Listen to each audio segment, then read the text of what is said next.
자, 우리 성화에 대한 이야기를 하고 있는데, 특별히 이제 오늘은 우리 교리 강좌 시리즈 2권에 우리가 지난 시간에는 이제 성화는 하나님의 일이면서 우리에게도 책임이 있고, 그죠? 그 부분을 우리가 같이 상고해봤고, 우리 교재 이 로이든스 목사님 교리 강좌 시리즈로는 351페이지 20강 성령이 행하시는 강력한 과정과, 그리고 로마서 6장에서 8장이 말하는 성화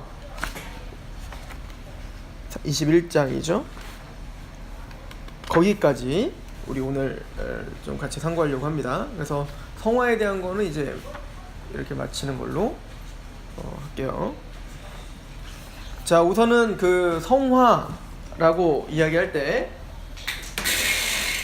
구원의 서정에 대해서 우리가 몇 번 얘기를 했는데, 맨 처음에 이제 그 영원 전에 일어나는 구원의 서정이 있었죠. 영원 전에, 그러니까 이 시간 밖에서 일어났던 일 중에 첫 번째는 뭐냐면 하나님께서 미리 아셨다는 거예요. 미리 아신 자를 하나님은 미리 정하셨죠. 예정하시me요. 하나님이 미리 정하셨는데, 시간 안에서 우리가 이제 경험할 수 있는 구원의 서정은 지금부터인데, 미리 아시고 미리 정하신 그 사람을 하나님은 부르십니다. 그죠? 근데 이 부르심에는 두 가지 부르심이 있다 했어요. 하나는 외적 부르심이라고 했어요. 자, 데살로니가 후서에 우리가 2장에 봤을 때 하나님이 우리를 거룩하게 하시기 위해서 우리를 택하셨는데, 그래서 우리를 뭘로 부르셨냐? 복음으로 부르셨다, 이렇게 표현해요. 그러니까 하나님이 부르시는 방법은 복음이에요.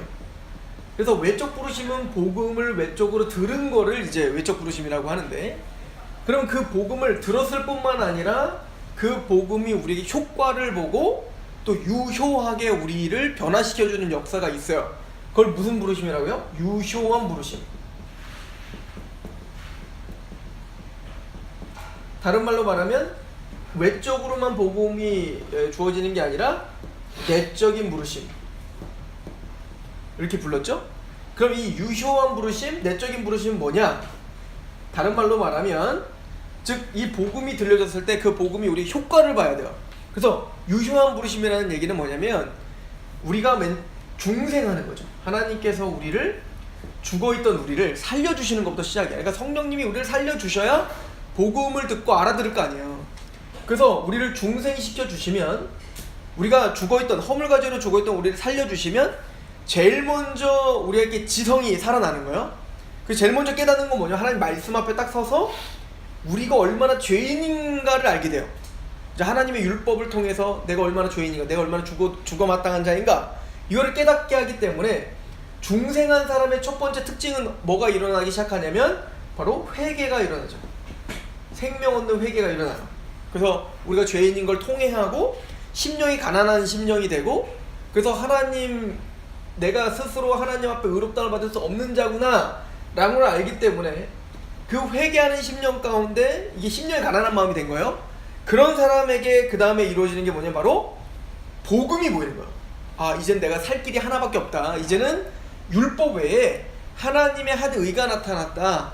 그래서 우리가 구원받을 유일한 길인 누구? 예수 그리스도에 대한 믿음이 생기는 거죠. 그러니까 우리가 믿었어요 라고 하는 것은 구원받는 그 순간이기보다는, 우리가 믿었다라고 하는 것은 우리가 중생했기 때문에 우리가 살아난 것의 열매인 거죠. 믿음이라는 건. 그래서 우리가 믿어서, 믿음으로 우린 뭘 받아요? 이제 우리가 의인이다 라고 칭의를 받아요. 그죠? 우리는 의인이에요. 죄인이 아니라 의인이라는 칭함을 받게 되고, 이제는 칭의를 받은 하나님의 백성들은 여기까지가 우리가 이제 구원에 대한 이야기인 거예요. 그죠? 영혼 구원에 대한 이야기인데, 근데 구원이라고 하는 건 사실은 큰 그림으로 보면 하나님의 구원이라고 할 때에 이 영혼 구원, 우리가 중생하고 회개하고 믿어서 의롭다를 받은 것으로 사실은 구원이 끝나는 게 아니라, 우리에게 있어서 구원의 완성은 어디까지냐면 영화롭게까지 되는 거예요. 그죠? 영화롭게까지 되는 것은 다른 말로 말하면 뭐라고 하죠? 로마서 8장에 뭐라고 했어요? 하나님 미리 아신 자들을 그의 아들의 형상을 본받게 하려고 미리 정하셨다. 이러면서 8장에 있는 얘기예요. 그러니까 하나님이 우리를 왜 미리 아셨고 미리 정하셨냐, 어디까지 우리를 인도하기로 결정하신 거예요? 하나님은 우리를 영화롭게까지 하셨다는 거예요. 왜 하셨다라고 썼어요? 미래, 작정적 미래라 그러는 건데 과거형으로 쓰여져 있지만 아직 이루어지지 않은 게 과거예요. 무슨 얘기냐면 100% 이루어질 일이에요. 무슨 얘기냐면 하나님은 하나님 나라에서 시간 바깥에서 영원전부터 우리에게 계획하셨어요. 뭐를? 영화롭게까지 하시기로 결정하셨어. 그럼 이건 이루어질까요? 안 이루어질까요? 당연히 이루어진 거야. 이미. 어디에서? 하늘에서 하나님의 뜻이 이미 이루어진 거예요. 그런데 그래서 우리가 영화롭게까지 되는 건데 의롭다함을 받은 하나님의 백성들이 여기서 끝나는 게 아니라 어떻게 되는 거예요? 영화롭게까지 돼야 되는데, 우리가 그러니까 구원받았다는 건 칭의를 받은 거잖아요. 그럼 여기로 끝나는 게 아니라 우리의 삶 속에는 뭐가 필요하냐면 영화롭게까지 가는 과정이 필요해. 요거를 뭐라고 하냐면 성화라고 하는 거예요. 성화가 거룩하게 되어가는 과정이죠. 거룩하게 되는 거야. 그래서 뭐냐면 칭의는 뭐라 그랬죠? 뭐가 변화되는 거라고 했어요? 신분이 변하죠. 죄인이었다가 우리는 뭐가 되는 거예요? 의인이라 칭함을 받는 거야. 믿음으로. 그리고 이거는 뭐야? 순간적이에요. 그러니까 칭이 되어가는 과정이 아니라 칭의는 예수를 믿을 때 바로 의롭다라고 칭해 주는 거야. 그래서 칭의를 다른 말로 뭐라고 하냐? 법정적인 판결이라고 해요. 그러니까 칭의라고 하는 것은 법정에서 무죄 꽝꽝꽝 이렇게 때려주는 거라고요. 그러니까 예수를 믿을 때 그 예수님의 의를 우리의 것으로 간주하셔서 우리를 뭐라고 칭해 주는 거예요?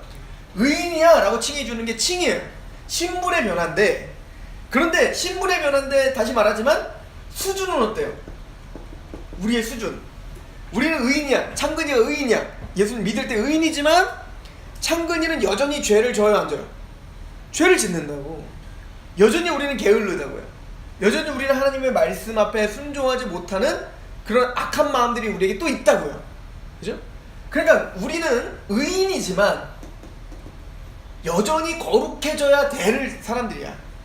그런데 하나님은 우리를 의롭다 한 걸로 끝난 게 아니라 정말 의로운 자가 되게 하시고 싶죠.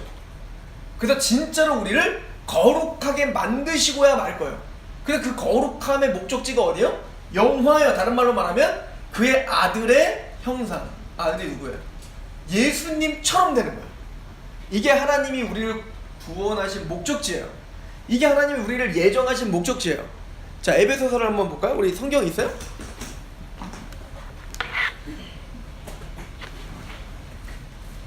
자, 에베소서 1장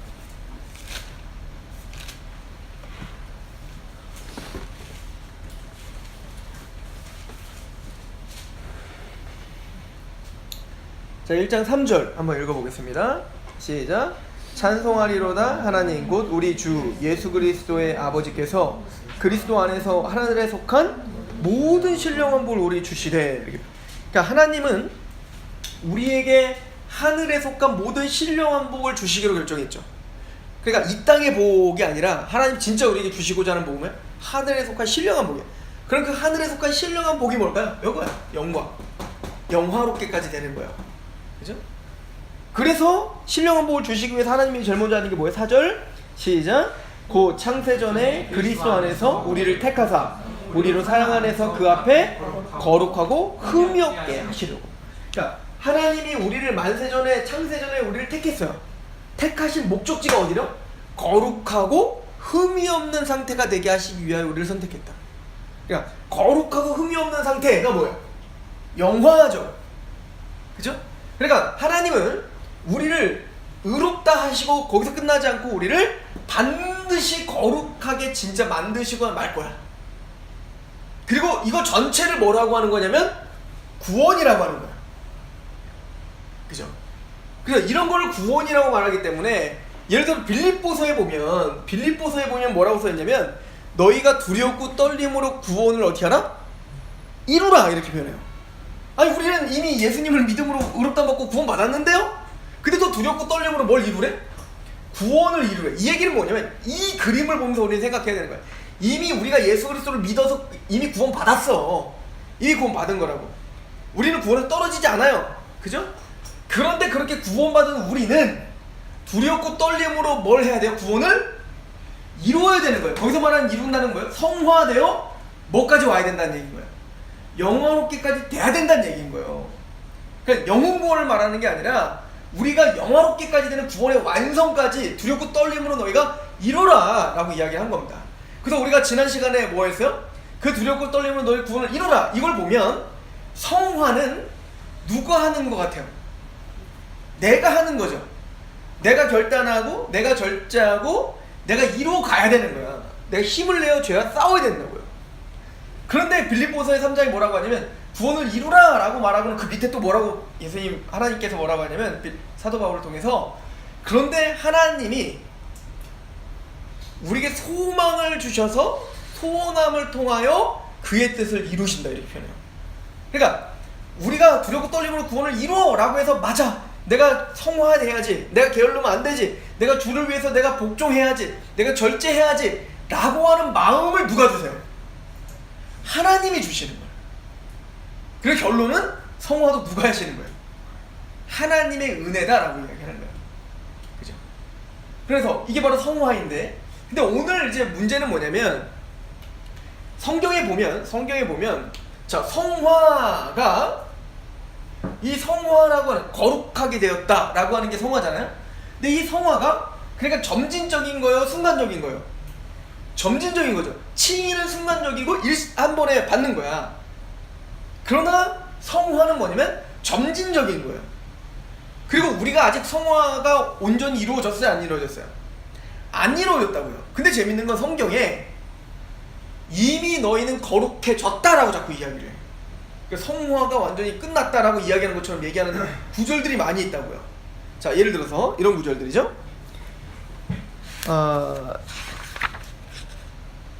혹시 그 책 읽는 분들은 여기서도 이제 그 얘기를 하는데, 자,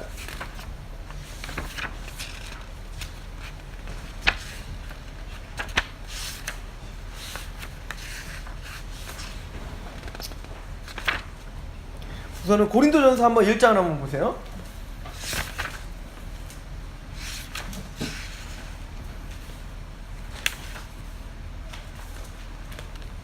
자, 고린도전서 1장 6장부터 봅시다. 고린도전서 6장 11절 한번 읽어보세요. 고린도전서 6장 11절 한번 읽어보겠습니다. 시작. 너희 중에 이와 같은 자들이 있더니 주 예수 그리스도의 이름과 우리 하나님의 성령 안에서 씻음과 거룩함과 의롭다 하심을 받았느니라. 거룩하게 씻어짐, 중생이죠. 우리를 중생하셨을 뿐만 아니라 의롭다 하심을 이미 받았어요. 근데 뭐도 받았대? 거룩함을 받았대. 이 거룩함이 성화거든요. 그러니까 우리가 의롭다함을 받았을 뿐만 아니라 이미 뭘 받았대? 거룩함도 받았대요. 그죠? 자, 우리 베드로전서 1장도 한번 보세요. 베드로전서 1장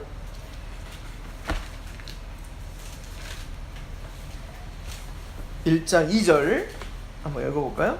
우리 교회에 대해서 이렇게 말을 하는데, 나그네 된 우리 보고 1장 2절 시작. 곧 하나님 아버지의 미리 아심을 따라 성령이 거룩하게 하심으로 순종함과 예수 그리스도의 피 뿌림을 얻기 위하여 택하심을 받은 자들에게 선지하노니 은혜와 평강이 너희에게 더욱, 자, 성령의 거룩하게 하심으로 순종함과 예수 그리스도의 피 뿌림을 얻기 위하여 택하심을 입은 자들. 그러니까 우리가 예수 그리스도의 피를 뿌려 구원받았다는 얘기는 뭐예요? 성령님을 통해 순종하여 거룩하게 됐다, 이렇게 말을 한다고요. 그러니까 이미 우리가 어떻게 됐대요? 거룩하게 됐다라고 성경은 계속 이야기를 한다고. 근데 또 우리가 교리를 보면 또 거룩하게 되어 가야 된다고 이야기를 한다고요. 그래서 이걸 신학자들은 뭐라고 이제 이야기를 하냐면 성화를 두 가지로 딱 가르쳐요. 성화에는 두 가지가 있는데, 첫 번째는 뭐냐면 즉각적인 성화. 뭐 어렵지 않죠? 구원 받자마자 즉각적으로 받는 성화가 있다는 거예요. 두 번째는 그러나 즉각적인 성화만 있는 게 아니라 점진적인 성화가 있다. 근데 성화라는 말은 분명히 의칭이랑은 달라요. 아까도 거룩하게 하심, 의롭다 하심, 이걸 자꾸 따로 말하잖아요. 그러니까 우리가 의롭다함을 받았을 때, 우리는 칭의를 받았을 때 즉각적으로 거룩해지는 거야. 이 성화가 있어요. 그런데 즉각적으로 거룩해졌는데 또 우리는 거룩해져 가야 돼. 자, 이게 무슨 얘기냐? 성화, 이 거룩이라는 말이 뭔지를 이해하면 우리가 이제 알 수가 있는데, 거룩이란 말에 구별됨이라는 말이 있기 때문에 그런 거예요. 구별됨. 그러니까 예를 들어서 여러분들 성전 있죠. 성막을 졌어요. 성막이라는 게 뭐야? 거룩한 막이잖아. 그러니까 성막은 뭐냐면, 사실은 그 성막에 짓는 그 나무가 그 씨띤 나무 아니에요? 근데 그 나무가 진짜 거룩한 나무야? 아니 그냥 그거 베다가 그냥 한 거 아니야. 또 예를 들어 번제단을 만드는데 그 번제단 나무로 만든 다음에 동으로 녹여갖고 싹 싸자. 그 동은 왜 거룩해? 그게 하늘에서 떨어진 동이 아니잖아. 그냥 다 땅에서 주워온 동들이잖아. 그죠? 또 금촛대를 만드는데 그것도 성물이라고 부르는데 그것도 뭐예요? 금으로 쳐 발랐지만 그 금이 거룩해요? 그게 금이지 뭐. 그런데 왜 우리는 그걸 성막이라고 하죠? 하나님께 거룩하게 구별해서 드렸기 때문에 성막이라고 하는 거예요. 그러니까 즉각적인 성화라는 건 뭐냐면, 하나님이 우리를 거룩하게 하셨다라고 할 때 우리를 하나님이 거룩하게 구별해 주셨다는 뜻입니다. 구별.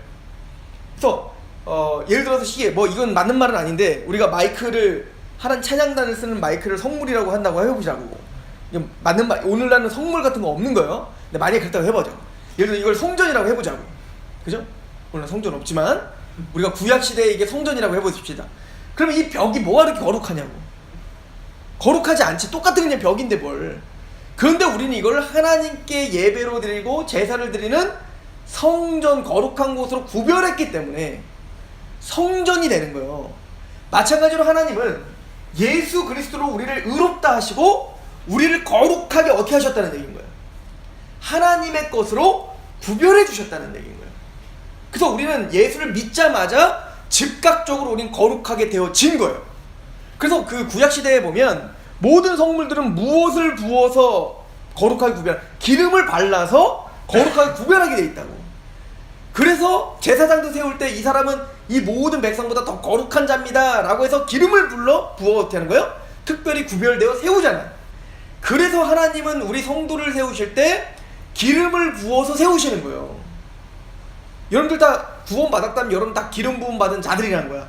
거룩하게 하나님 구별하시기 위하여 여러분들의 기름을 부어서 따로 세운 거라고. 여러분들 기름 부음 받은 사람들이에요? 우리 요한일서 가봅시다. 요한일서 2장 20절.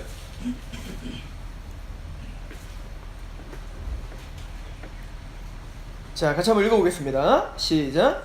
너희는 거룩하신 자들에게서 기름 부음을 받고 모든 것을 아느니라. 우리 모든 성도들은 뭐예요? 하나님에게 기름 부음을 받아 모든 것을 알게 됐다. 이 기름 부음은 뭐예요? 성령님을 말해요. 성령님이 우리 안에 오셔서 기름을 부어주시는, 하나님이 성령의 기름을 부어주셔서 그 성령님을 통하여 우리는 모든 걸 알게 된 거예요. 다른 말로 말하면 물과 성령으로 거듭나야 된다잖아. 그때 성령님이 우리에게 고넬료에게 베드로가 복음을 전했더니 누가 임하셨어? 성령님이 임하시더라. 우리가 처음 믿을 때 임하셨던 성령님이 그들에게 임하시더라. 그 성령님이 임하셔서 하는 역할이 뭐였어요? 우리 이미 성령에 대해서 배웠잖아요. 죄에 대해서, 의에 대해서, 심판에 대해서 깨닫게 하시는 거잖아요.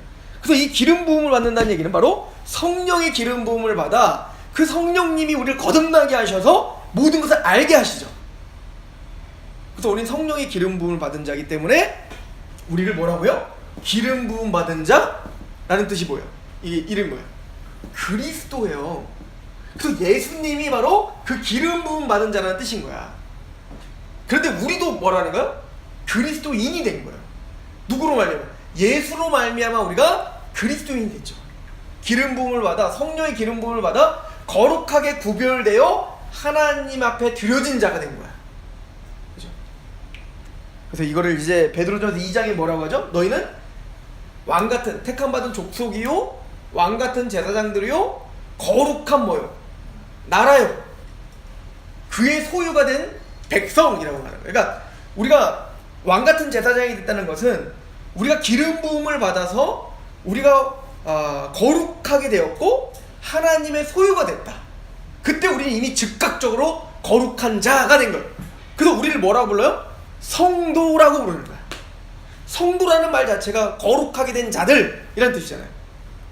그걸 뭐라고? 세인트야, 세인트. 그러니까 카톨릭에서 말하는 성 바오로, 성 베네딕트, 성 누구라고 하는 그 세인트가 사실 누군 거예요. 그 특별한 사람들이 아니라 예수를 믿고 성령의 기름 부음을 받아 구원을 경험한 우리가 다 뭐라는 거야? 세인트인 거야, 사실은.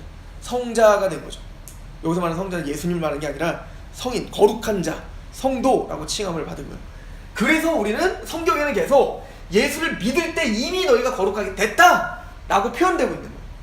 근데 그뿐 아니라 성경은 계속 우리 보고 뭐래? 거룩하게 되라는 거예요. 그죠? 한번 보십시다.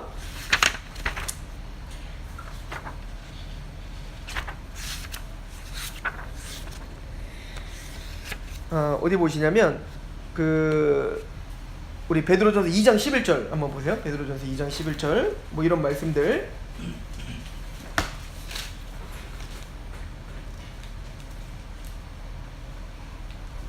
자, 같이 한번 읽어봅시다. 시작. 사랑하는 자들아, 거류민과 나그네 같은 너희를 권하노니 영혼을 거스러 싸우는 육체의 정욕을. 자, 베드로전서 1장에 이미 우리를 뭐라고 했어요?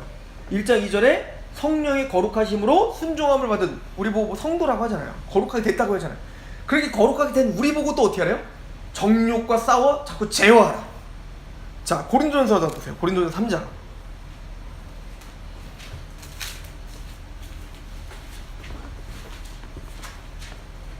자, 16절 한번 보세요.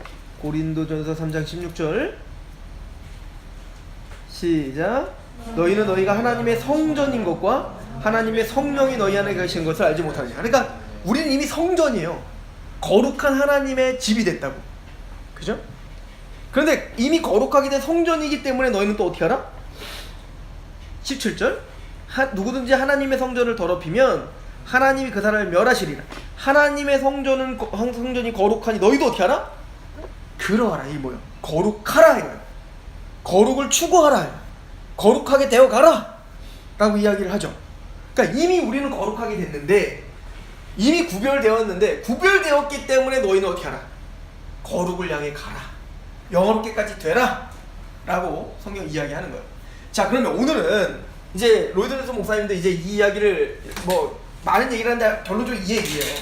이 얘기를 끝마친 다음에 성화를 뭘로다 이제 마무리를 하냐면 로마서 6장, 7장, 8장 이 세 가지 장을 해설해 주면서 그러면 우리가 어떻게 그렇게 거룩하게 되어가고 왜 거룩하게 될 수밖에 없는지에 대해서 사실 정리를 하는 거예요. 그래서 오늘 저도 로마서 5장부터 8장까지의 이야기를 가지고 이미 근데 우리 그 설교를 통해서 이미 한 번씩 다 정리한 거기 때문에 그래서 5장부터 8장까지 간단하게나마 우리가 좀 정리하고 칭의와 성화를 다시 한번 좀 어떻게 연관성이 있는가를 좀 보고 그리고 마치도록 할게요. 자, 로마서를 가봅시다. 로마서를 피세요 이제.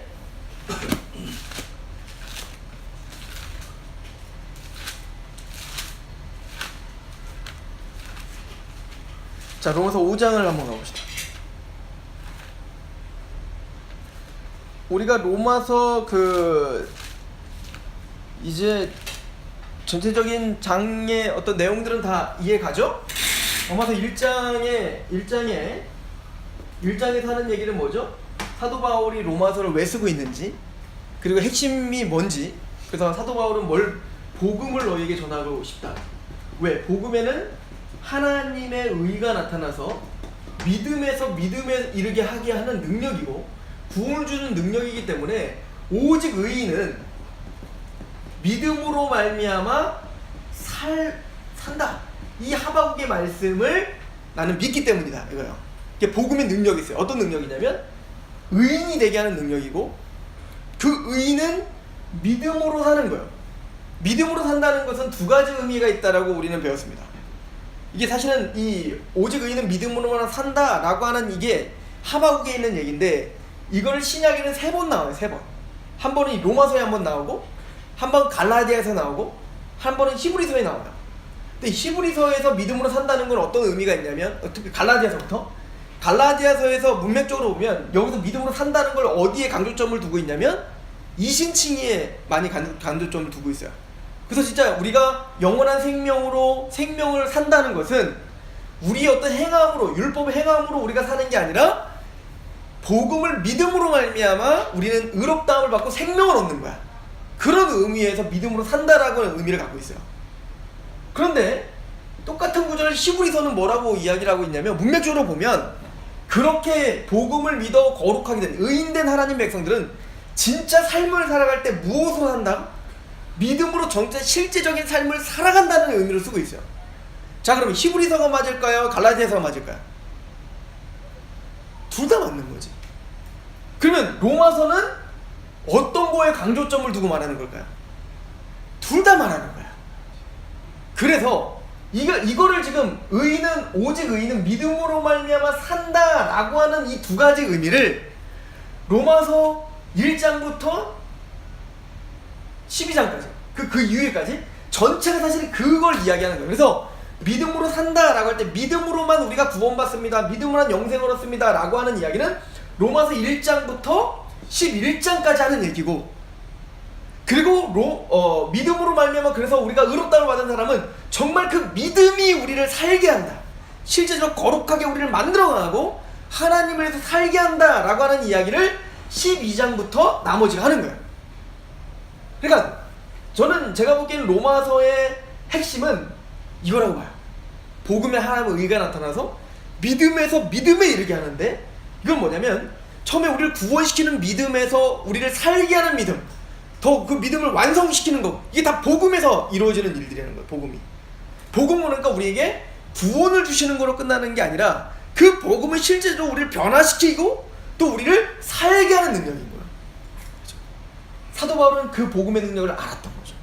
그래서 내가 지금부터 할 얘기는 바로 그 복음에 대한 이야기야. 그 복음은 바로 능력에 대한 이야기고, 그 능력을 우리를 영생을 줄 뿐만 아니라 우리를 정말 믿음으로 살게 하는 능력이라는 거야를 알게 하는 거라는 거죠. 그래서 1장에 그 얘기를 한 다음에 1장에 이 이야기를 한 다음에 이제 본격적으로 이야기를 시작하죠. 1장 18절부터 3장 20절까지 어떤 얘기를 하냐면 이제 죄에 대한 얘기를 했던 겁니다. 이 복음으로 산다는 왜 우리가 이 복음 외에는 우리가 구원받을 수 없는지에 대한 이야기를 하기 위해서 제일 먼저 꺼내야 될 얘기는 우리가 죄인이라는 걸 끄집어내야 되는 거예요. 그래서 유대인들은 죄인이고 또 이방인도 죄인이고 우리 온 인류가 하나님 앞에 죄인이라 하나님의 심판대 앞에 우리는 다 잠잠해야 돼. 그래서 우리 모두는 다 스스로 구원받을 수 없는 전적 부패요 또 전적 무능하기 때문에 우리 스스로는 하나님 앞에 구원받을 수 있는 자가 아무도 없다고 이 얘기를 계속 강조하는 거예요. 그래서 입만 열면 죄야. 그죠? 우리가 발은 죄 짓는데 빠르고, 그러니까 그걸로 다 결론을 내려지는 거예요. 자, 그러다 보니까 우리 스스로는 구원받을 수 있다 없다? 없어요. 그래서 율법을 통해서 율법을 지켜 구원받을 수 있는 자는 아무도 없다. 그래서 로마서 3장 21절부터 이제는 이 율법 외에 하나님의 한 의가 나타났으니 모든 믿는 자들 믿음으로 말미암는 의인이 차별이 없다 이거예요. 그죠? 그래서 하나님은 우리가 이렇게 스스로 구원받지 못하기 때문에 오직 믿음으로만 의롭다를 받을 수 있는 방법을 주셨다. 어떻게? 이 예수를 믿음으로 말미암는 뭘로 세우시고 화목제물로 세우시고, 이 예수를 화목제물로 믿는 자는 전해졌던 자를 간구하심으로 하나님의 의로우심을 나타내려 하십니다. 하나님만 의로우신 게 아니라 이를 믿는 자도 의롭다 하려 하시니라. 그래서 3장 21절부터 뭐요? 이신칭에 대한 이야기를 하는 거예요. 우리는 이미 의롭다를 받았다. 뭘 통해서? 믿음으로 의롭다를 받았다. 이 얘기가 뭐예요? 믿음으로 산다. 믿음으로 영생을 얻는다. 믿음으로 우리가 생명을 얻었다. 이 얘기를 하는 거죠. 그리고는 이 복음이 얼마나 영화로운지, 이 복음은 단순히 사도 바울 스스로가 만든 게 아니라 4장에 누구 얘기? 아브라함도 다윗도 바로 이 믿음으로 구원받은 거다. 그래서 이제는 육적인 이스라엘이 진짜 이스라엘이 아니고 진짜 참 이스라엘은 누구냐? 이 아브라함과 동일한 믿음을 갖고 있는 자들이 아브라함의 자손이고 약속대로 유업을 이을 자다. 내일 설교예요. 그러니까 지금 이 구원에 대한 이 이신칭의는 아브라함과 다윗도 바라보고 있었던 바로 구원이고, 신구약 전체가 이 예수, 이 복음 외에는 하나님이 구원받을 수 있는 길을 주신 적이 없어요. 그런데 이 이야기는 5장에 그래서 이렇게 구원을 받아서 5장에 봤더니 뭐라고 했죠? 우리가 그래서 믿음으로 의롭다함을 받았다. 우리는 그래서 하나님과는 화평을 누리자. 이제 하나님을 두려워할 이유가 뭔가? 우리 이미 심판을 면제된 사람은 아닌가? 하나님과 화평을 누리자. 그리고 그렇게 믿음을 주셨기 때문에 믿음을 주신 하나님 백성들에게는 장차 주어질 뭐를? 영광스러움을 바라보며 우리는 뭐하자? 기뻐하자. 소망을 가지고 기뻐하자. 즐거워하자. 즉 의와 평강과 희락이죠.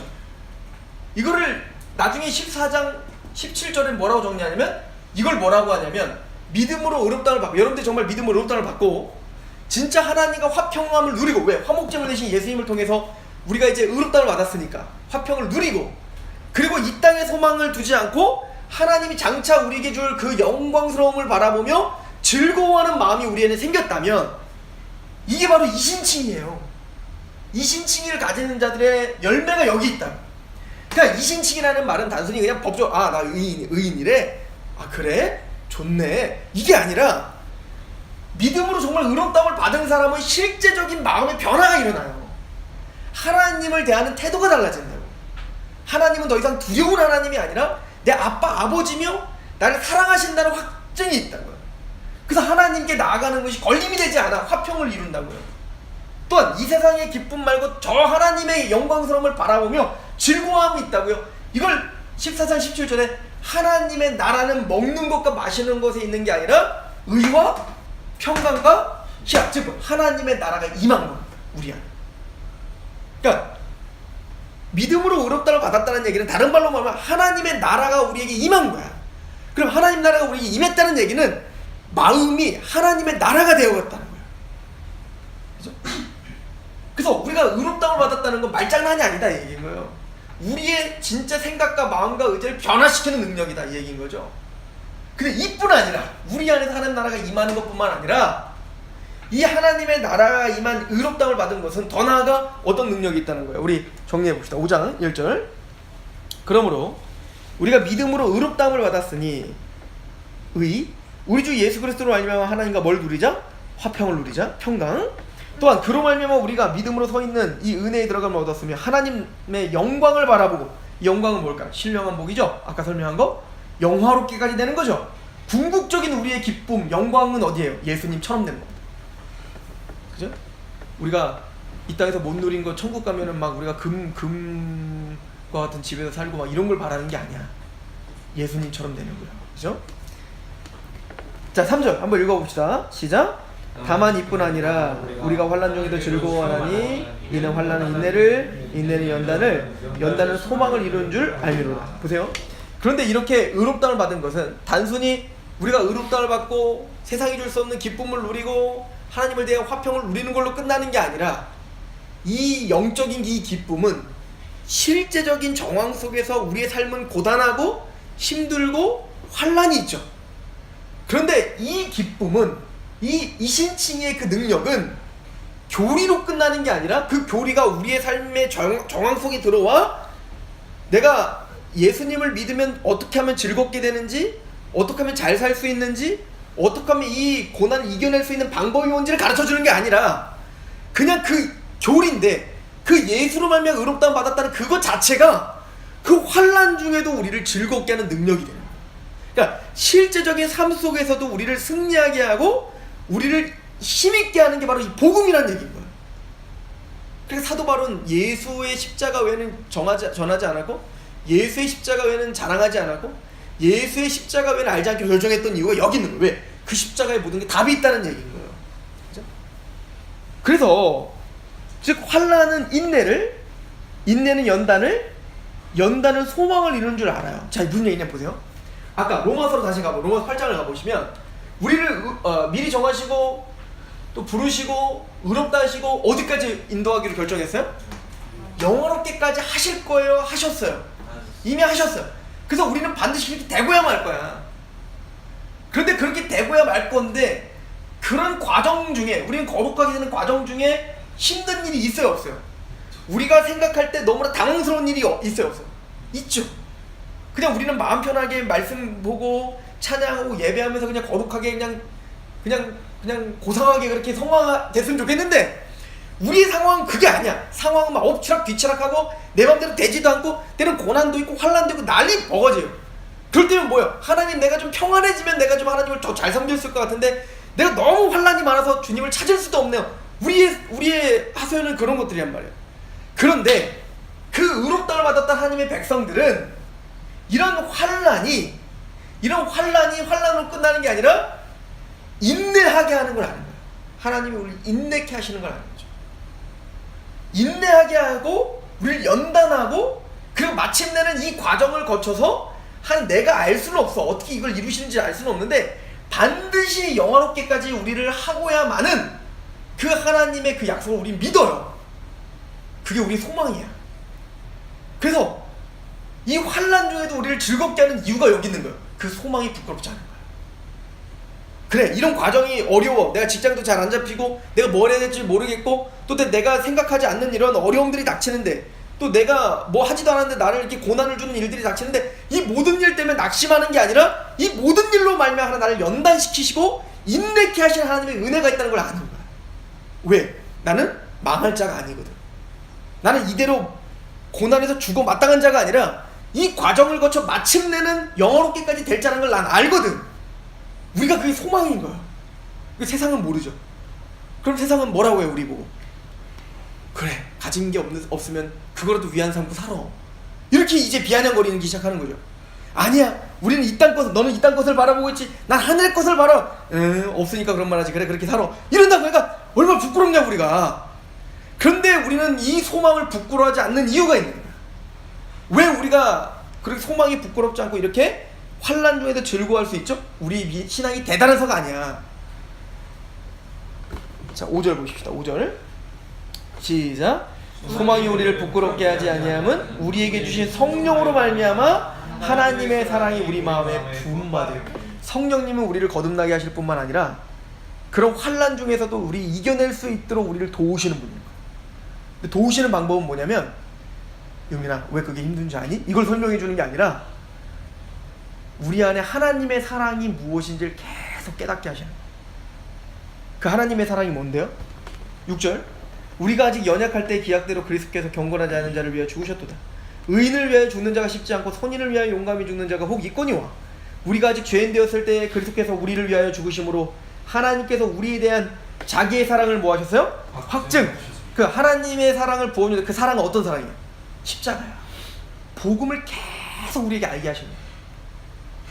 그 복음의 사랑의 깊이와 높이와 그 넓이와 그 어떠하심을 시간이 가면 갈수록 더 깊게 알게 하시는 거예요. 누가 하시는 거예요? 성령님이 하시는 거예요.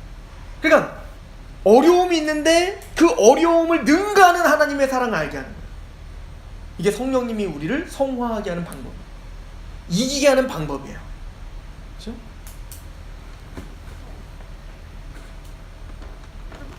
그리고 이렇게 5장은 이렇게 결론을 내요. 19절 한번 보시죠. 한 사람이 순종하지 아니함으로 많은 사람이 죄인 된 것과 같이 한 사람이 순종하심으로 많은 사람이 뭐가 됐어요? 의인 됐다. 그 사람. 그러니까 아담 한 사람의 범죄함으로 우리 다 뭐가 됐어요? 죄인 되고 영원한 지옥 형벌에 떨어질 수밖에 없는데 우린 일한 것도 없고 경건하지도 않은 우리를 위하여 죄 없으신 예수께서 한 사람이 순종하심으로 우리가 의인 된 거야. 이 십자가의 사랑을 계속 부어주시는 거죠. 그래서 20절 율법이 들어온 것은 범죄한 것을 더하게 하려 함이라. 그러나 죄가 더한 곳에 은혜가 더욱 넘쳤나니 이는 죄가 사망 안에서 왕노릇한 것과 같이 은혜도 또한 의로 말미암아 왕노릇하여 우리 주 예수 그리스도로 말미암아 영생에 이르게 하려 함이라. 그래서 아담이 범죄함으로 우리를 누가 지배하기 시작했어요? 죄가 우리를 지배했다. 그죠? 예, 그 대표적인 가인이잖아요. 가인 보고 하나님 뭐라고 하십니까? 하나님과의 관계가 딱 끊어지니까 사람과의 관계가 끊어졌죠, 가인이? 그래서 아벨이 하나님 받으신 예배를 드리니까 바로 화가 난 거잖아. 저놈의 이제 죽이려고 딱 하니까 하나님이 가인에게 뭐라고 하냐면 죄가 너를 원하나 너는 죄를 어떻게 하라? 다스려라. 이게 원래 하나님이 우리를 창조하신 목적이에요. 정복하고 다스리는 거. 그러니까 하나님의 말씀으로 우리의 생각과 마음과 모든 만물을 다스리는 게 원래 우리가 해야 될 일이라고요. 그런데 아담이 타락함으로 말미암아 아담 또한 원래는 그 선악과 앞에서 누굴 다스렸어야 돼? 뱀을 다스려야 했는데 뱀을 다스리는커녕 뱀에게 정복당했죠. 그러니까 그게 우리 인류의 모습인 거야. 그러니까 가인도 뭐예요? 하나님이 너는 죄가 너를 원하지만 죄를 네가 다스려 라고 했는데 다스려요? 이 말 듣자마자 가인 어떻게 해요? 아벨 쳐 죽이는 거라고. 그러니까 이제는 아담의 한 사람의 범죄함으로 말미암아 모든 우리가 다 이 지경이 된 거예요. 하나님의 말씀으로 우리의 감정과 우리의 상황과 우리의 모든 인격을 다스릴 수 있는 실력이 우리에게 있어요, 없어요? 없지. 없는 거야. 그러니까 맨날 우리는 이렇게 힘들어하는 거 아니겠어요? 근데 이게 죄인들의 상태가 바로 이랬다는 거예요. 그러나 우리가 알아야 될 것은 죄가 그렇게 우리를 지배하고 있는 것처럼 이제는 예수를 믿음으로 말미암아 의롭다를 받은 사람은 이거에 역전이 일어난 거잖아요. 한 사람의 범죄함으로 모든 사람이 죄인 돼서 우린 죄의 지배를 받았다면 이제 우리는 한 사람의 의로운 행위로 의롭다움을 받았으니 반대로 뭐가 우리를 지배하는 자가 돼야 돼요? 은혜가 지배하는 자가 됐다 이 얘기입니다. 그러니까 의롭다움을 받았다는 건 지식적인 이야기를 넘어 죄가 우리를 지배하고 있던 자가 이제 역전이 돼요. 하나님의 사랑을 계속 부어주신다고요. 누가? 성령님이 사랑을 계속 부어주시니까 은혜가 우리를 지배하게 되는 거야. 이게 구원이야. 구원받은 자는 이런 사람들이야.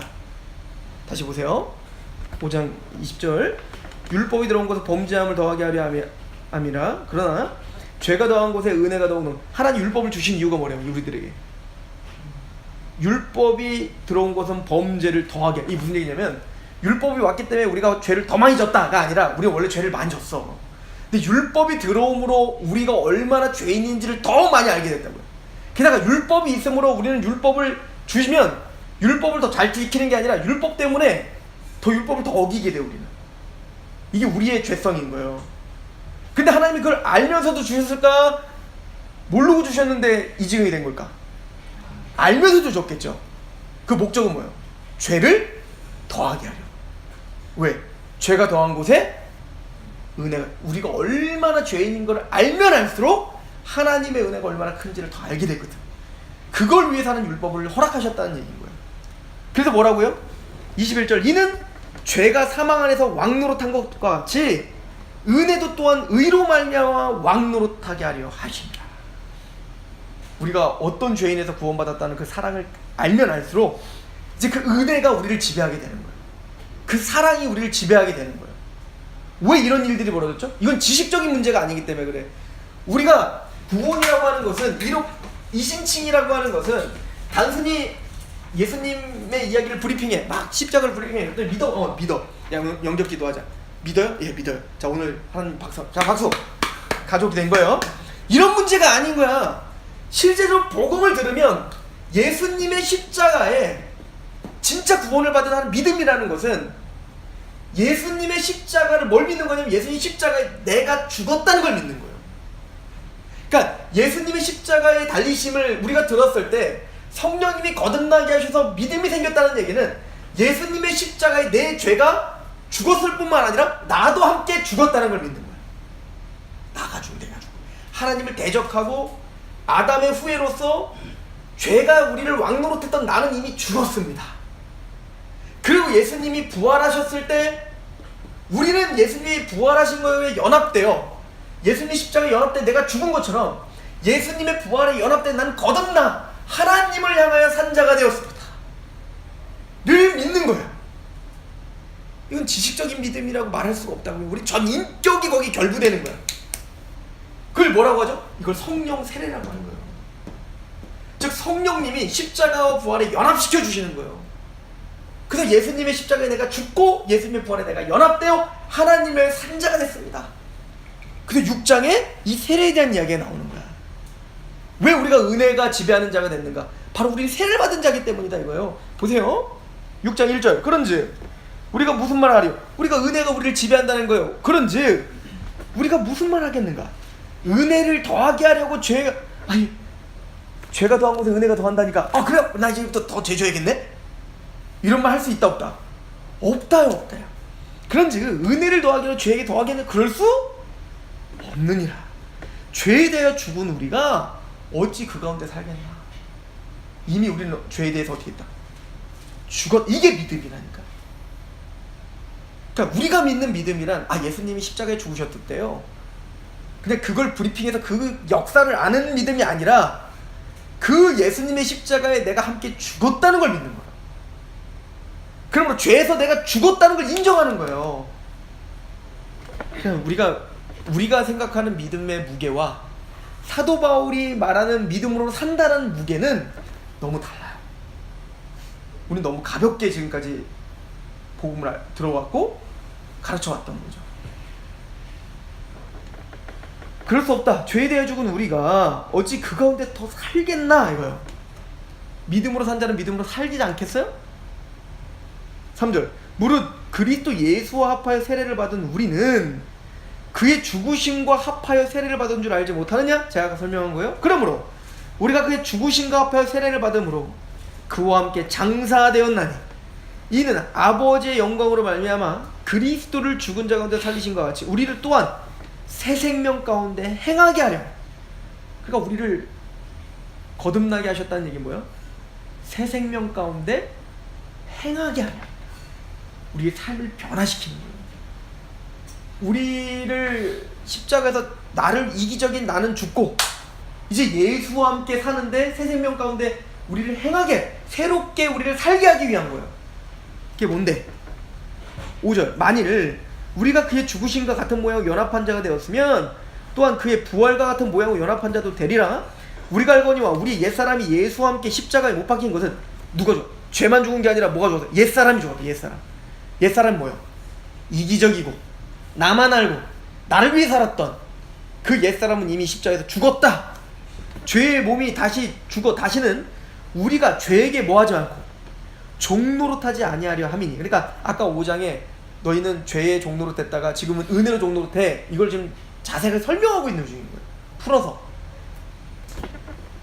7절. 이는 죽은 자가 죄에서 벗어나 의롭다 하심을 이미 얻었죠. 만일 우리가 그리스도와 함께 죽었다면 또한 그와 함께 살 줄을 믿노니 이는 그리스도께서 죽은 자 가운데 살아나셨음에 다시 죽지 아니하시고 사망이 다시 그를 주장하지 못할 줄 알미로다. 10절 11절 같이 읽어봅시다. 시작. 그가 죽으심은 죄에 대하여 단번에 죽으심이요 그가 살아계심은 하나님께 대하여 살아계심이니 이와 같이 너희도 너희 자신을 죄에 대하여는 죽은 자요 그리스도 예수 안에서 하나님께 대하여는 살아있는 자로 어떻게 하라? 여겨라. 이게 믿음이야. 나는 아무리 봐도 그럼 나는 여전히 내 이기적인 욕망대로 살고 싶은데 그럼 나는 아닌가? 가 아니라 원래 그렇지. 우리가 그렇지. 그런데 뭐라고요? 그런 믿음이란 뭐냐면 예수님의 십자가에 내가 죽었고 이제 하나님을 향해 사는 자로 어떻게 하라? 여기는 거예요. 오늘 또 실수할지라도 그렇게 여기셔야 되는 겁니다. 내가 내일 또 실수할 게 뻔하지만 그래도 우리는 끊임없이 그렇게 여기셔야 되는 거예요. 난 죽었어. 나는 이제 죄의 종이 아니야. 은혜의 종이라고 여겨야 되는 거예요. 그러니까 우리가 죄를 짓고 싶어. 죄를 짓고 싶을 때 우리 그때 이걸 외쳐야 되는 거예요. 종성아, 너는 이미 십자가에서 너는 죽었다고. 그 죄에 지배당하는 너는 죽었고 이제 예수님의 부활에 연합되어 너는 이제 주님을 위해서 하나님을 사는 자로 그렇게 된 사람들이란 말이야 라고 그렇게 여기며 선포하며 그렇게 우리는 믿어야 되는 거예요. 그래야 우리가 이겨낼 힘이 있습니다. 그리고 말합니다. 12절. 그러므로 같이 읽어볼까요? 13절까지 시작. 그러므로 너희는 죄가 너희 죽을 몸을 지배하지 못하게 하여 몸의 사욕에 순종하지 말고 또한 너희 지체를 불의의 무기로 죄에게 내주지 말고 오직 너희 자신을 죽은 자 가운데서 다시 살아난 자 같이 하나님께 드리며 너희 지체를 의의 무기로 하나님께 드리라. 죄가 너희를 주장하지 못하리니 이는 너희가 법 아래 있지 아니하고 뭐 아래 있다. 이거는 우리가 율법이 무서워서 그렇게 살아난 얘기가 아니야. 더 이상 율법이 여러분들을 주장할 수 없어요. 율법이 여러분들을 사망으로 끌고 갈 수 없다고요. 율법이 하나님이 여러분에게 주신 생명을 뺏어갈 수 없다고요. 즉 율법이 두려워서 내가 이렇게 하면 복 받겠지? 이렇게 하면 상급 받겠지? 이렇게 하면 내가 저주 받겠지? 내가 왠지 예배 안 드리면 뭔가 두드려 맞을 것 같고 내 인생 뭔가 망가질 것 같아서 예배 드리는 게 아니라 내가 뭔가 이렇게 율법을 잘 지켜야 앞으로 내 인생 승승장구할 것 같아서 내가 율법을 지키는 게 이거 다 율법주의예요. 그건 구원받지 못한 사람들의 태도예요. 그렇게 율법이 나를 지배하는 게 아니라 뭐가 우리를 지배하는 사람인 거예요? 은혜가 지배하는. 그 사랑이 계속 부어지기 때문에 십자가의 은혜와 사랑과 그 감격의 경우 우리가 예배하고 그래서 우선순위로 하나님께 드리는 자가 된 거야. 이게 이신칭의를 받은 자의 마땅한 열매인 거죠. 그래서 믿음이란 말장난이 아니라는 거예요. 그렇죠? 그래서 15절은 말합니다. 그런즉 어찌하리요? 우리가 법 아래 있지 아니하고, 자 율법 아래 없자 그랬잖아. 율법이 더 이상 여러분들을 구원을 떨어뜨릴 수 없다니까요? 그러면 그런즉 어찌하리요? 우리가 법 아래 있지 아니하고 은혜 아래 있으니 죄를 지으리요? 그럴 수 없지. 율법을 지키지 않아도 우리는 이제 지옥 안 간대. 우리는 율법을 지키지 않아도 율법이 우리의 구원을 떨어뜨릴 수 없대. 그러면 난 막 살아야지? 그럼 구원받지 못한 사람이죠. 율법이 나를 지배하지 않는다고 해서 내가 죄를 범하겠느냐? 그럴 수 없다. 은혜가 우리를 거하기 때문에 우리는 그런 생각 할 수가 없다 이거예요. 16절 너희 자신을 종으로 내어주어 누구에게 순종하든지 그 순종함을 받는 자의 종이 되는 줄 너희가 알지 못하냐? 혹은 죄의 종으로 사망에 이르고 혹은 순종의 종으로 의에 이르느니라. 하나님께 감사하리로다. 너희가 본래 죄의 종이더니 너희에게 전하여 준 바 교훈의 본을 마음으로 순종하며 죄로부터 해방되어 의에게 뭐가 됐어요? 우리 종이 됩니다. 이제 의에게 복종하며 의에게 순종하는 자들이 되었다. 여러분들 사도 바울이 그 마음을 느껴야 되는 거예요. 여러분들 지금 사도 바울이 뭘 얘기하려는지를 우리는 알아야 되는 거랍니다. 그래서 19절 너희 육신이 연약함으로 내가 사람의 예대로 말하노니 전에 너희가 너희 지체를 부정과 불법에 내주어 불법에 이른 것과 같이 이제는 너희 지체를 의에게 종으로 내주어 거룩함에 이르라. 그러니까 이미 거룩하게 됐지만 너희는 뭐를 추구하며 살아라? 거룩을 추구하며 살아라. 왜? 너희가 죄의 종이 되었을 때에는 의에 대하여 자유로워. 이 무슨 얘기냐면 우리가 구원받기 전에는요, 이신칭이 받기 전에는 여기 봤더니 뭐라 그래? 의에 대해 자유로웠어요. 무슨 얘기냐면 하나님의 말씀대로 사는 것에 대해서는 자유로웠어. 왜? 그게 별로 걸리낌이 되지 않아. 그냥 내 맘대로 살아도 그게 나에게 정죄감이 없어. 자유했어. 어쩌라고?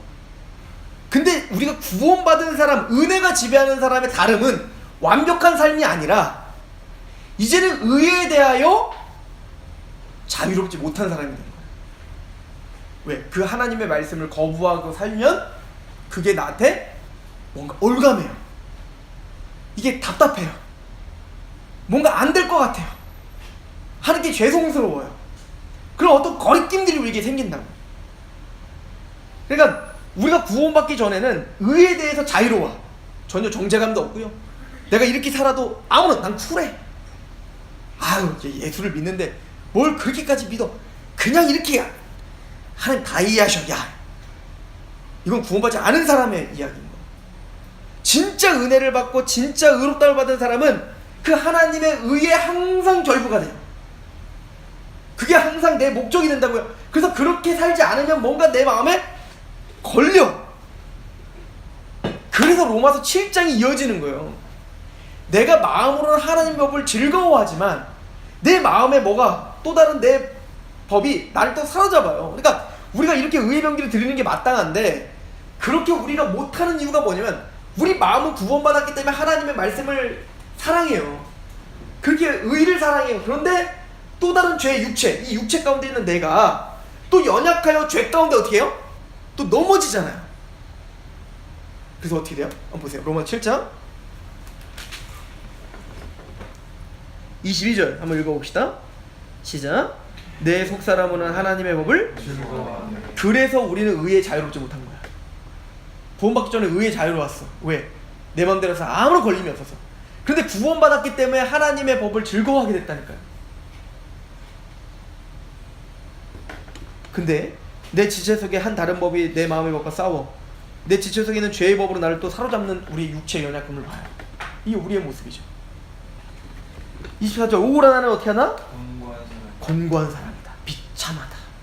하나님께 탄식이 일어나고 죄가 미운데 죄에 또 빠져있는 나를 바라보면서 답답하고 그것 때문에 나는 이렇게 비참한 자요. 하나님 내가 이렇게 공고한 사람이요. 내가 이렇게 구제불능이요. 한 어쩜 좋습니까? 내가 주님의 말씀대로 살고 싶은데 이런 탄식이 나올 수밖에 없어요. 이게 구원받은 심령이죠. 사도 바울은 감사해야 합니다. 왜 감사하죠? 스스로 이겨낼 수가 없는데 여기서 건져주실 분이 누구라는 걸 알아요. 예수님. 25절 우리 주 예수 그리스도로 말미암아 하나님께 감사합니다. 그런데 내 자신이 마음으로는 하나님의 법을 육신은 죄의 법을 섬긴다. 이게 내 상태야 지금. 구원받은 사람의 상태. 그러나 감사한 이유가 뭐야? 여기서 우리를 건져줄 자 누구예요? 예수. 즉 우리를 성화하게 하시고 마침내는 이 썩어질 육체에서 우리를 벗어나게 하셔서 영화롭게 하실 분도 누구라는 거예요? 예수. 그래서 감사할 수 있는 거예요. 그래서 8장 그러므로 그런 예수의 은혜와 그런 은총이 있잖아요. 그러므로 그리스도 예수 안에 있는 자는 결코 정죄함이 없다. 우리가 쓰러지고 엎어지고 죄를 또 범하지만 그럼에도 불구하고 하나님은 우리를 정죄하지 않는다. 우리를 구원에 떨어뜨려. 이 정죄란 말은 심판하지 않는다는 거예요. 그러니까 우리를 심판에 떨어뜨려 죄에서 다시 지옥으로 떨어뜨리지 않는다는 거예요. 왜? 그리스도 안에 있기 때문에. 나를 보면 떨어뜨려야지. 근데 우리가 누구 안에 있어요? 그리스도 안에 있기 때문에. 노아와 그의 가족들이 그들만 보면 그냥 물속에 다 죽어야지. 근데 방주 안에 있기 때문에 그들이 사는 것처럼 또 모세가 그 갈상자 안에 있기 때문에 사는 것처럼 우리가 우리 스스로는 이렇게 다시 침몰되어 지옥에 가야 되지만 그리스도 안에 있기 때문에 우리는 어떻다? 정죄함이 없는, 심판이 없죠. 그렇죠? 왜? 2절 이제 우리 모든 걸 정리합니다. 이는 그리스도 예수 안에 있는 생명의 성령의 법이 죄와 사망에서 너희를 해방했기 때문에 이젠 죄가 우리를 지배하고 죄의 원리대로 살았던 우리의 삶을, 그래서 사망으로 갈 수밖에 없었던 우리의 삶에서, 그런 패턴에서 하나님은 우리를 건져내셨어요. 뭘로? 생명의 성령의 법이 우리를 다스리는 거예요. 생명의 성령의 법은 뭔데요? 성령님이 계속 하나님의 사랑을 우리에게 부어주어 그 은혜가 지배하게 하고 그 은혜로 말미암아 우리를 끊임없이 성화하게 하는 그 시스템, 그 법이 우리를 주장하게 됐어요. 이게 어떻게 됐죠? 우리가 한 거예요? 아니죠. 3절 율법이 육신으로 말미암아 연약하게 할 수 없어요. 우리는 율법이 연약해서 할 수 없다니까요. 구원을 받을 수가 없고 우리는 성화될 수도 없고 우리가 영화롭게 될 수도 없어. 왜? 율법이 연약하니까. 우리 육신이 연약하니까. 이게 1장에 설명했다는 거 아니에요? 1.3장 그걸 누가 하세요? 하나님만 하시는데 곧 죄로 말미암아 자기 아들을 죄 있는 육신의 모양으로 보내사 우리의 모든 죄를 다 정하셨어. 십자가에. 그러니까 예수님 앞에 내가 죽었다는 얘기는 과거와 현재와 미래의 우리의 모든 죄들까지도 다 정하시고 담당하신 죽음이셨다는 걸 우리는 알아요. 그래서 정죄함이 없는 거야. 우리 잘난 게 아니라. 그래서 그 은혜가 지배하는 우리는 이제는 죄와 사망에서 우리를 벗어나 은혜가 지배하는 성령의 법이 우리를 지배하는 우리는 어떻게 되죠? 4절 같이 읽어봅시다. 시작. 육신을 따르지 않고 그 영을 따라 행하는 우리에게 율법의 요구가 이루어지게 하려 그 성령님이 은혜의 지배를 받게 하셔서 우리를 마침내 율법의 요구가 이루어지게 하시죠. 이제는 율법에 두려워서 떨림으로 지옥 갈까봐 율법을 지키는 게 아니라 그 생명의 성령의 법이 우리를 지배하니까, 그 은혜가 우리를 지배하니 우리는 뭐 율법을 몰라. 근데 우리는 하나님을 사랑하는 마음을 다하고 뜻을 다하고 목숨을 하나님 사랑해서 예배하고 말씀 보고 주님을 따라서 살고 그래서 용서하는 삶을 받던 뒤를 돌아왔더니 우리가 뭐를 이루는 삶을 살고 있어요? 하나님의 율법을 이루는 삶을 살고 있는 거예요. 이게 성화되어 가는 거예요. 누가 그 일을 하고 있는 거예요? 성령님 하고 계시는 거죠. 그래서 말합니다. 육신을 4절에 육신을 따르지 않고 그 영을 따라 행하는 우리에게 율법 요구가 이루어지게 하려 하심이라. 육신을 따르는 자는 육신의 일을, 영을 따르는 자는 영의 일을 생각하나니 육신의 생각은 사망이요 영의 생각은 생명과 평안이라. 육신의 생각은 하나님과 원수가 되게 하나니 이는 하나님의 법에 굴복하지 아니할 뿐 아니라 할 수도 없다. 육신에 있는 자들은 하나님을 기쁘시게 할 수도 없다. 만일 너희 속에 하나님의 영이 거하시면 너희가 육신에 있지 아니하고 영에 있나니 누구든지 그리스도의 영이 없다면 그리스도의 사랑이 아님이라. 또 그리스도께서 너희 안에 계시면 몸은 죄로 말미암아 죽은 것이나 영은 의로 말미암아 살아있다. 그러므로 11절 이렇게 결론을 내립니다. 읽어봅시다. 시작. 예수를 죽은 자 가운데 살리신 이의 영이 너희 안에 계시면 그리스도 예수를 죽은 자 가운데 살리신 이가 너희 안에 거하시는 그의 영으로 말미암아 너희 죽을 몸도. 그러니까 성령님이 어떤 능력이냐면 예수님이 십자가에 죽었다가 그 죽으신 예수님을 부활케 하신 능력이 누가 하신 거라는 거예요? 성령님이 하셨다는 거예요. 물론 이거는 주체가 좀 하나님이 부활케도 하셨다는 구절이 있고 예수님이 스스로 부활하셨다는 구절도 있고 성령님이 부활하셨다는 성삼위 하나님의 역할이니까. 근데 어쨌든 지금 사도 바울이 강조하는 건 뭐예요? 성령님을 통해서 잉태되셨고 예수님이 성령님을 통해서 동행하시며 사셨고 성령님과 함께 죽으셨고 그리고 성령님이 죽으신 예수를 어떻게 하셨다는 거예요? 그 몸을 부활시키신 그 능력의 성령이 누구와 함께 있다는 거예요? 우리와 함께 있으니 우리의 죽을 몸도 마침내 어떻게 하실 것이다? 성령님이 부활케 하실 거야. 이 부활이라는 거예요. 영화롭게까지 하시는 거죠. 그러니까 우리가 이렇게 우리의 삶은 비참해요. 오라가는 곤고한 사람이에요.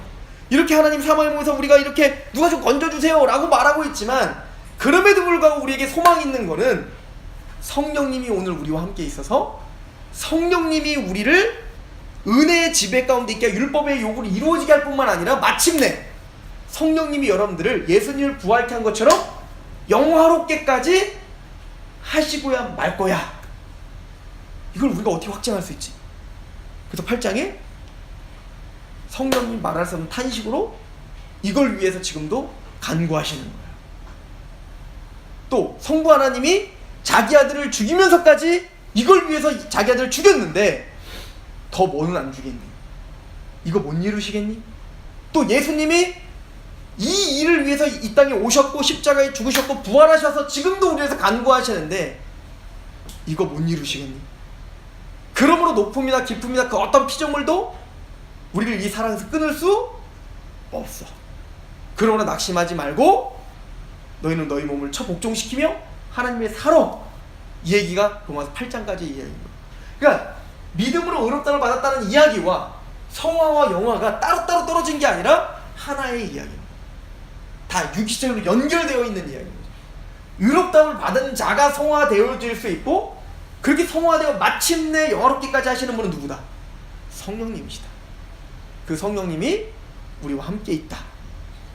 그래서 너희가 하나님의 성전인 것과 하나님의 성령이 너희 안에 거하신 거 알지 못하느냐? 하나님의 성전이 거룩하니 너희도 그러므로 어떻게 하라?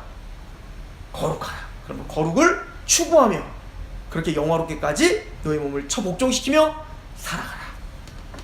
너희는 실패할 수 없는 자들이다.